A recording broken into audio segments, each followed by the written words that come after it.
नमस्कार मित्रांनो, स्वागत करतो स्वर्ग भ्रमंती या यूट्यूब चॅनलमध्ये. मी आपल्या सर्वांचा लाडका शुभम दातखिळे. आजच्या या विशेष व्हिडिओमध्ये सगळ्यांचं प्रथमतः स्वागत करतो. आजचा हा खास व्हिडिओ हा पर्यटकांसाठी, गिर्यारोहकांसाठी व आपल्या सगळ्या स्वयंसेवकांसाठी अतिशय महत्त्वाचा आहे. सावित्रीबाई फुले पुणे विद्यापीठ एकदिवसीय किल्ले भेट, श्रमसंस्कार व स्वच्छता अभियान कार्यशाळा ही दिनांक 22 फेब्रुवारी 2026 रोजी किल्ले लोहगड, तालुका मावळ, जिल्हा पुणे या ठिकाणी आनंदमय वातावरणामध्ये पार पडली.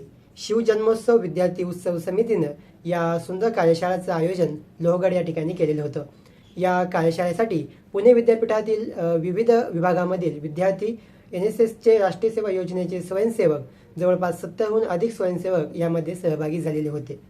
राष्ट्रीय सेवा योजनेचे संचालक डॉक्टर गणेश भामेसर, इतिहास विभागाचे बापूराव गुंगागावकस, प्राध्यापक बाळासाहेब दूधभाते सर, विद्यापीठ विभागातील सर्व विद्यार्थी यांनी या शिबिरामध्ये सहभाग घेऊन गडाचे पावित्र्य राखले, स्वच्छता केली. त्याचबरोबर गडाचा इतिहास जाणून घेण्याचा प्रयत्न केला. नैसर्गिक पर्यावरणीय नैतिकता काय असते, नैसर्गिक मूल्य काय असतात ते या श्रमसंस्कार शिबिराच्या माध्यमातून त्यांनी जाणून घेण्याचा प्रयत्न केला. पर्यावरणीय आणि किल्ल्याची माहिती ही सगळी दूधभाते सरांनी अतिशय सविस्तरपणे व भाम्ये सरांनी अतिशय विस्तीर्णपणे मांडण्याचा प्रयत्न या श्रमसंस्कार शिबिरामध्ये केला. तर मग आपण प्रत्यक्ष या मोहिमेसाठी रवाना होऊ आणि प्रत्यक्ष गडावर जाऊन गड स्वच्छतेची मोहीम हाती घेऊ. आणि तो गड कसा आहे हा पहिलाच अनुभव, अनेक मुलांसाठी नवीन आहे. तो अनुभव कसा असेल, प्रत्यक्ष आपण त्या श्रमसंस्कार शिबिरात सहभागी होऊ. स्वच्छता मोहीम हा केवळ उपक्रम नाही, तर हा एक प्रवास आहे. हा प्रवास करत असताना प्रवासामध्येच अनेक गोष्टी आणि त्यांची संकल्पना आपल्याला क्लिअर होताना दिसून येते. जेव्हा एखाद्या गोष्टीपासून आपण निघतो आणि एखाद्या गोष्टीपर्यंत आपण पोहोचण्याचा प्रयत्न करतो, तेव्हा नक्कीच वाटेमध्ये अनेक अशा साऱ्या गोष्टी आपल्याला पाहायला मिळतात, ज्या कधीही आपण पाहिलेल्या नसतात. व्यक्ती असेल, गाव असेल, रस्ता असेल. रस्ता देखील जेव्हा आपण नागमोडी असतो किंवा त्या नागमोडी रस्त्याने आपण प्रवास करतो, तेव्हा नक्कीच रस्ता देखील आपल्याला खूप काही शिकून जातो. जेव्हा आम्ही पुणे विद्यापीठातून निघालो आणि प्रत्यक्ष लोहगडाच्या पायथ्याशी पोहोचलो, तेव्हा त्या गावात गेल्यानंतर आम्हाला एक वेगळेपणाचं जे काही आपलेपणाचं असतं ते जाणवायला लागलं. म्हणजेच आपण जेव्हा आपल्या गावाला जातो आणि आपल्या गावाचं वातावरण जेव्हा आपण बघतो, ते आपल्याला जेव्हा आपल्या मनाला स्पर्श करते, तसंच हे वातावरण या लोहगडाच्या पायथ्याशी आहे. प्रत्यक्ष आम्ही येथे आल्यानंतर जेव्हा उतरलो, फ्रेश झालो, या ठिकाणी वेगवेगळ्या गावकऱ्यांनीच वेगवेगळ्या खेळणी असेल, व्यायाम असेल, छत्रपती शिवाजी महाराजांचे स्मारक असेल, अशा अनेक गोष्टींची एक सुंदर रचना आणि या गावाची रचना या ठिकाणी केलेली आहे. त्यामुळे आमचे विद्यार्थी सगळे आल्याच या सगळ्या गोष्टीचा आनंद घेत होते आणि मन मोकळ्यापणाने ते हसत होते. हा आनंद पाहून नक्कीच आपल्या शैक्षणिक सहलीची ही गेलेली आठवण पुन्हा जागी झाली आणि हा नवीन प्रवास इथून पुढेही करण्याचा हा योग हा विद्यार्थी समितीमुळे आणि राष्ट्रीय सेवा योजनेमुळे आला. भामे सरांसोबत हे जे काही क्षण असतील हे अतिशय सुंदर गेले. त्यांच्याकडून आज खूप लोहगडाच्या विषयी माहिती मिळाली. दूधभाते सर असेल, त्यांच्याकडून देखील या लोहगडाविषयी भरपूर माहिती मिळाली. प्रत्यक्ष आम्ही जेव्हा नाश्ता वगैरे करून झाला आणि आम्ही गडाच्या दिशेने निघणार होतोच, तेवढ्यात काही मुलांना ज्या सूचना असतात त्या या ठिकाणी दूधभाते सरांनी दिल्या आणि त्या सूचना आम्ही घेऊन तंतोतंत त्याचं पालन होईल, आपल्या विद्यार्थ्यांना कोणताही त्रास होणार नाही किंवा आपल्यापासून दुसऱ्याला आणि दुसऱ्यापासून आपल्याला कोणताही त्रास होणार नाही याची काळजी घ्यावी असे सरांनी आपल्याला सांगितले. आणि आपली या ठिकाणी मोहीम सुरू झाली. आपले सगळे स्वयंसेवक हातामध्ये झाडू घेऊन, पिशव्या असतील, हातात मोजे घालून, डोक्यावर NSSची टोपी, आपल्या NSSचा टी-शर्ट, असं या सगळे वेशभूषेमध्ये आपले सगळे स्वयंसेवक या लोहगडाच्या दिशेने मार्गस्थ झाले. हा मार्गांचा प्रवास अतिशय कठीण असं म्हणता येणार नाही, कारण की लोहगड हा जर पाहायला गेला तर अतिशय सुंदर आहेच, तो निसर्ग सानिध्यामध्ये आहेच.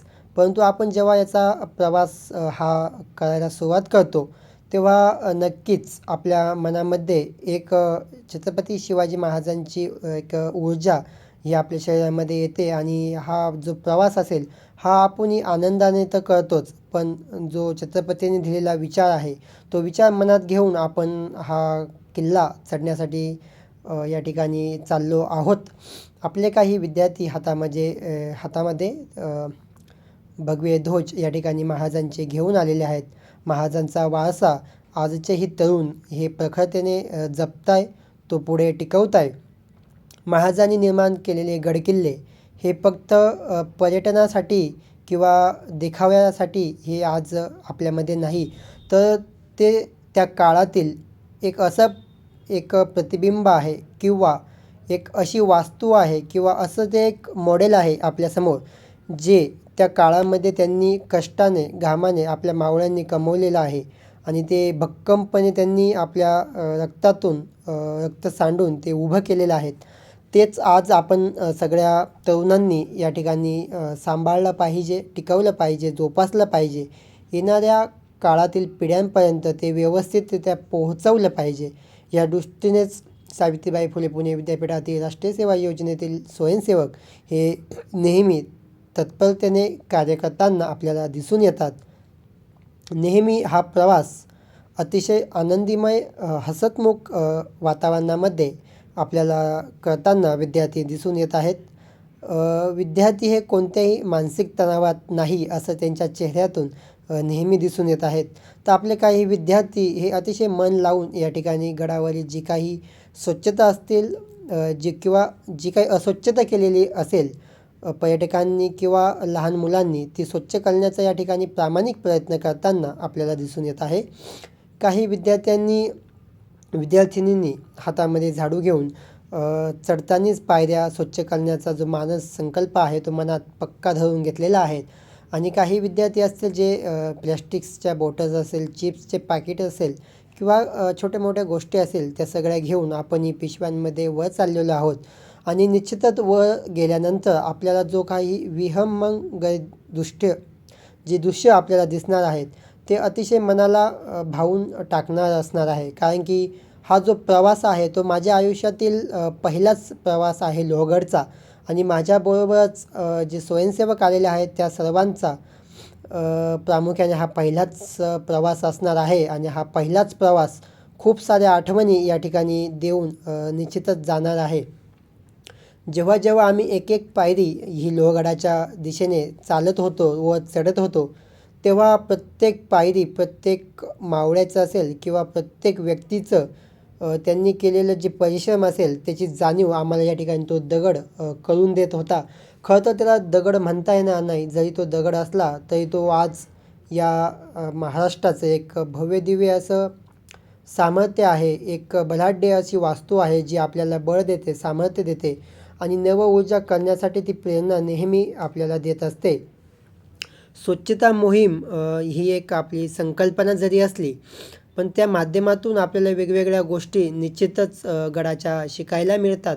आपण जेव्हा जेव्हा अशा वेगवेगळ्या गडांवर येतो, आज आपण जर पाहिलं तर युनेस्कोने 12 की 13 किल्ल्यांचा समाविष्ट हा केलेला आहे आणि त्यातीलच हा जो किल्ला आहे लोहगड, त्याचाही समावेश त्याच्यामध्ये केलेला आहे.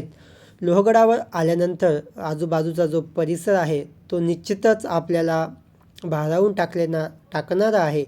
कारण या किल्ल्यावर आल्यानंतर आपला जो आजूबाजूचा परिसर दिसतो तो अतिशय सुंदर आहेच.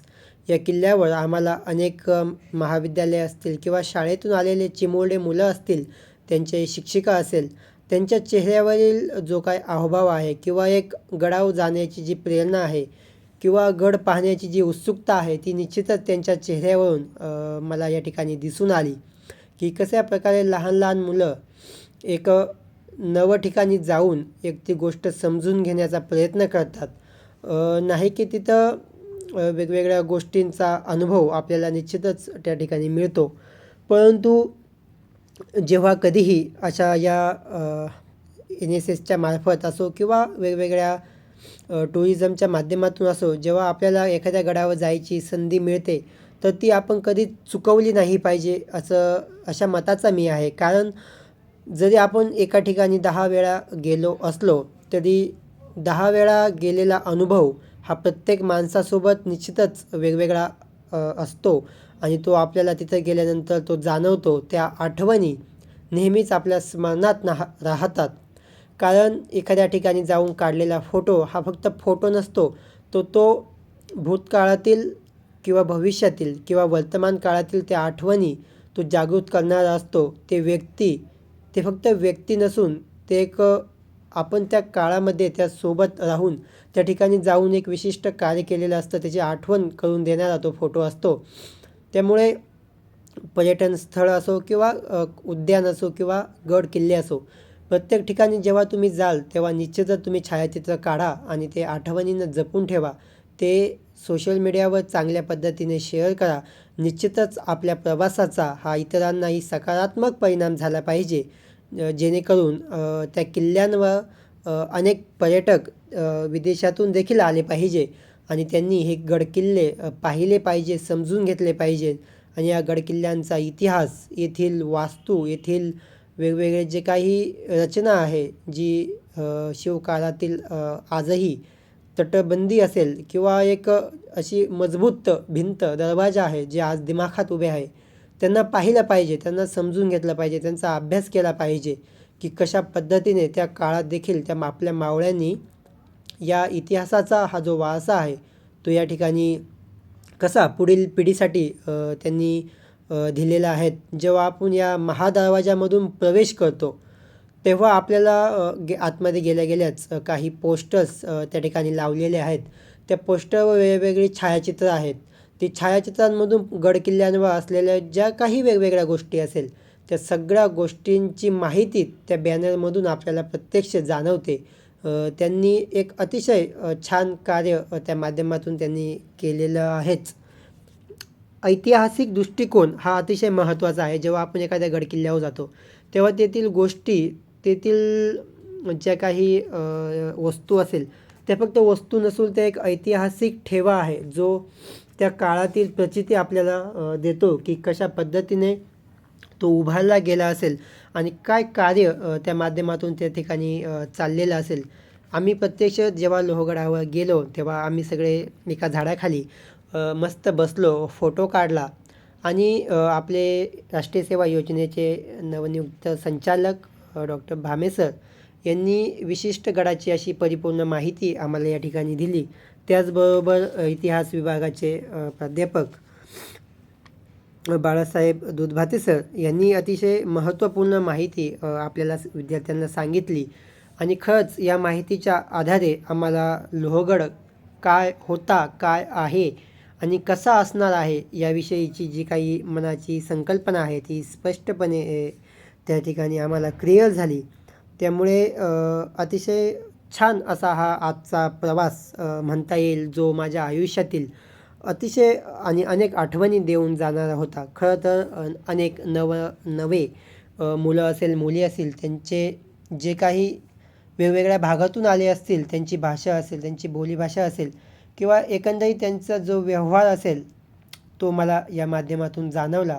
कशा पद्धतीने आपण जरी वेगवेगळ्या भागातून आलो असलो, तरी एकजुटीने एखादी मोहीम जेव्हा आपण हातामध्ये घेतो आणि ती पूर्ण ताकदीने ती जेव्हा पूर्ण करतो, तेव्हा तो खरा आनंद, तो जो काही फोटो काढलेला असेल, त्या फोटोच्या माध्यमातून तो आपल्यापर्यंत पोहोचतो आणि जेव्हा कधी तो फोटो आपण भविष्यात बघतो, तेव्हा खरं तर आपल्याला फक्त ते चेहरे दिसत नाही, तर त्या चेहऱ्यामागील परिश्रम दिसतात, त्या चेहऱ्यामागील आठवणी जाणवतात, की कशा पद्धतीने आपण एका ठिकाणी जाऊन एक समूहाने, एक निष्ठेने, एकजुटीने आपण ते कार्य पद्धतशीरपणे पूर्ण केलेले असते. आपणही जेव्हा एखाद्या गडावर जातो, फक्त तो गड, त्या गडाकडं आपण कोणत्या दृष्टीनं बघतो, तो अतिशय महत्त्वाचा एक भाग आहे. आपणही कधी कुठल्याही गडावर जा, तेव्हा निश्चितच त्याचा आपण विचार केला पाहिजे. आजपर्यंत मी जवळपास लोहगड असेल, राजगड असेल, बालेकिल्ला असेल किंवा तोरणा किंवा पट्टा किल्ला असेल किंवा हरिश्चंद्रगड, कळसूबाई, जे की महाराष्ट्रातील सर्वात उंच शिखर आहे आणि ते अकोले तालुक्यामध्ये आहे, रतनगड असेल, अलंग, मलंग, मदन, कुलंग हे जे काही वेगवेगळे गड आहेत, नाशिकचा गड असेल किंवा आपला राजगड असेल, रायगड असेल, हे वेगवेगळे गड आपल्याला आजही वेगवेगळ्या पद्धतीतून माहिती देतात की कशा पद्धतीने आजचाही काळ या महत्त्वाच्या दृष्टीने कितीतरी परिपूर्ण आहे हे निश्चितच यातून आपल्याला जाणवते. यशवंतराव होळकरांनी आता बाजीरावाचा शिरछेद केल्याशिवाय मी काय आता सोडणार नाही अशी शपथ घेऊन त्याच्या पाठी लागले. आणि त्यांनी इथं काही काळ आश्रय घेतला बाजीरावानं, दुसऱ्या बाजीरावानं. मात्र त्याच्या लक्षात आलं की आपण यशवंतराव शिकणार नाही, कारण यशवंतराव लढवया होता आणि खूप म्हणजे पराक्रमी होता. म्हणून बाजीराव, दुसरा बाजीराव इथनं वसईला पळून गेला आणि वसईला त्यांनी इंग्रजांच्या आश्रयाला घेऊन त्यांनी वसईचा तह केला 1702 इथे शेवटचा मराठ्यांचा 1802 त्यांचा तह केला आणि दोन वसईचा झाला आणि मराठ्यांचे राजवट संपली. इथपर्यंत या किल्ल्याची मराठ्यांच्या दृष्टीनं आठवण आहे. बाकीची मग इंग्रजांच्या राहतात. शाहू महाराजांनी या किल्ल्याकडे खूप जाणीवपूर्वक लक्ष दिलं होतं. छत्रपती श्री संभाजी महाराज की जय.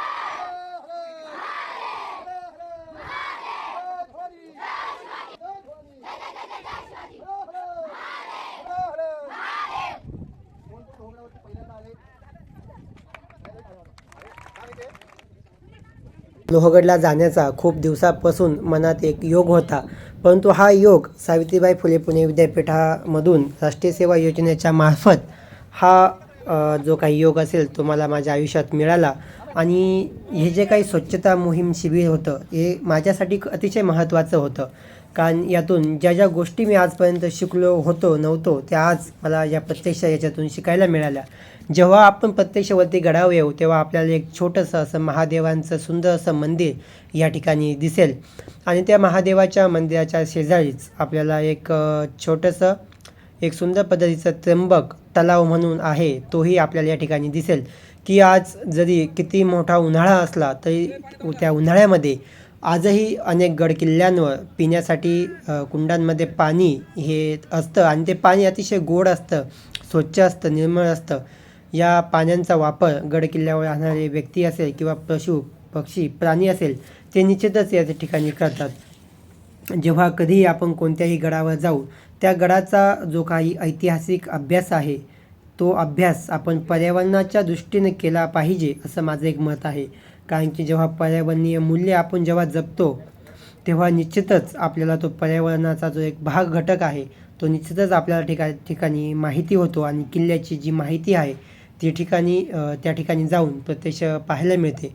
आपले सगळे विद्यार्थी या ठिकाणी स्वच्छ सुंदर असं पाणी आहे ते या ठिकाणी भरून घेत आहे आणि या गडावर आल्यानंतर पिण्यासाठी पाणी देखील आहे. आणि हा जो आपल्याला तलाव या ठिकाणी दिसतो आहे तो तलाव खरं तर खूप मोठा आहे आणि त्याची एकंदरीत जी रचना आपण जर पाहिली, त्याची बांधणी जर पाहिली तर ती आपल्याला निश्चितच एक वेगळ्या पद्धतीने अशी पाहायला या ठिकाणी मिळते. लोहगड हा किल्ला जवळपास 2000 वर्षाचा त्याला इतिहास आहे असं आपल्याला या ठिकाणी म्हणता येईल. पुण्यातील लोणावळ्याजवळील लोहगड हा एक महत्त्वपूर्ण हा किल्ला आहे. याच्यावर आपण नक्की कधी पण या आपल्याला या किल्ल्याची जी सुंदरता आहे, जी रचना आहे ती आपल्याला या ठिकाणी पाहायला मिळेल.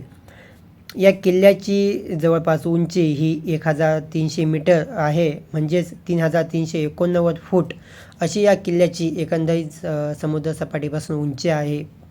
ती आपल्याला मीटरमध्येही मोजता येईल आणि फुटामध्येही मोजता येईल. शिवाजी महाराजांनी 1648ला हा किल्ला जिंकलेला आहे. या किल्ल्याला जवळपास आपण पाहिलं तर एकूण 4 दरवाजा आहे. त्यामध्ये गणेश दरवाजा, नारायण दरवाजा, हनुमान दरवाजा आणि मुख्य म्हणजे महादरवाजा. या 4 दरवाजांचं महत्त्व या किल्ल्याला आहे. बळकट तटबंदी, विंचूकाटा किंवा कडा असं देखील या किल्ल्यावर आपल्याला पाहायला मिळतं. लोकप्रिय ट्रेकिंगचे हे ठिकाण या ठिकाणी आहे. पवना धरणाचा जो काही निसर्ग आपल्या आजूबाजून दिसतोय तो देखील आपल्याला अतिशय भारावून टाकणारा आहे. विसापूर किल्ल्याचे विहंगम जे दृश्य आहे ते या किल्ल्यावरून आपल्याला दिसते. आणि जर आपल्याला कधी पण यायचं असेल तर मळवळी स्टेशनजवळच आपल्याला आहे, तिथून आपण कधी पण या किल्ल्याला येऊ शकता. हा किल्ला यादव काळामधला आहे.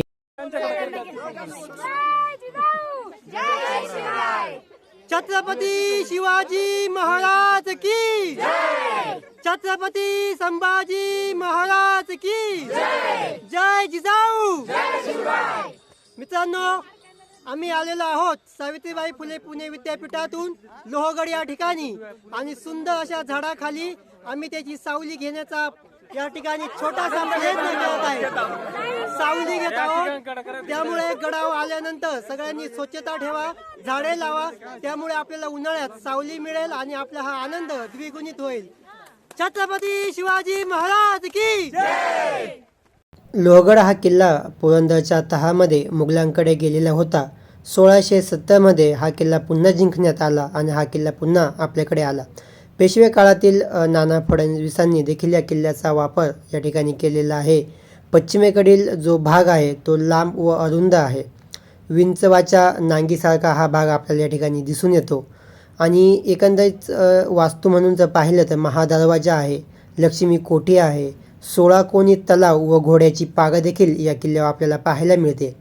पावसाळ्यात धुके व पर्यटकांना आकर्षण करणारा हा किल्ला या ठिकाणी आहे. पावसाळ्यामध्ये तुम्ही जून ते सप्टेंबर किंवा हिवाळ्यामध्ये नोव्हेंबर ते फेब्रुवारी या महिन्यामध्ये तुम्ही या किल्ल्यावर येऊ शकता आणि या किल्ल्याचा ऐतिहासिक जो वारसा आहे तो पाहू शकता, अनुभवू शकता. या किल्ल्याच्या आजूबाजूचं जे काही दृश्य आहे ते नक्कीच आपल्याला भारावून टाकणारं आहे. हे जे गाव आहे ते गाव अतिशय सुंदर पद्धतीने त्याची रचना, त्याची बांधणी या ठिकाणी केलेली आहे. आणि आपण जर पाहिलं तर पवना धरण जवळच आहे, त्यामुळे त्याचं जे काही दृश्य आहे ते आपल्याला भारावून टाकणार आहेत. हा जो काही अनुभव आहे, हा गडकिल्ल्यावरचा अनुभव आपल्याला नेहमी स्मरणात राहतो.